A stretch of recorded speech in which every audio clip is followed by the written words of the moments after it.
பற்றி நிறையாவே இருக்குது. இப்போ சுந்தர் சி சார் வடிவேலன் கூட்டணியில் கேங்கஸ் படம் பார்த்துருக்கீங்களா, எப்படி இருக்கு? சுந்தர் சி சார் எப்போ எனக்கு படம் காமிச்சிருக்காரு, ரெடி ஆனதுக்கு அப்புறம் தான் காமிப்பாரு. மேடம் எப்பவுமே ஒரு ஹீரோயினுக்கு வந்து பட்டம் கொடுத்து பெரிய விஷயம். ஆனால் நயன்தாரா மேடம் வந்து லேடி சூப்பர் ஸ்டார் கூடாதுன்னு சொல்லியிருக்காங்க. நல்ல விஷயம் தான், நல்ல விஷயம் தான். ஏன்னா பேர் வச்சுதானே நம்ம வந்து ஒரு பேர் இருக்கும்போது இப்போ எல்லாருக்கும் தெரியும் நயன்தாரா, அது அப்படிதானே தெரியும். இப்போ எங்க காலத்துல பட்டம் கொடுக்கணும் அப்படியெல்லாம் நாங்க யாருமே பார்த்ததே இல்லையே.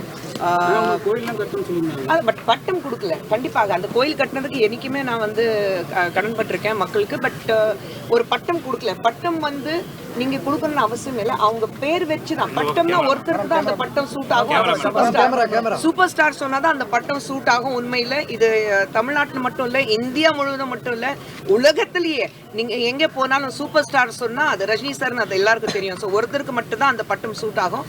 மீது யாருக்குமே பட்டம் கொடுக்காம அவங்க பேர் வச்சு கூப்பிட்டு அது நல்லா இருக்கும். அது நம்ம ஸ்டைல் தான்.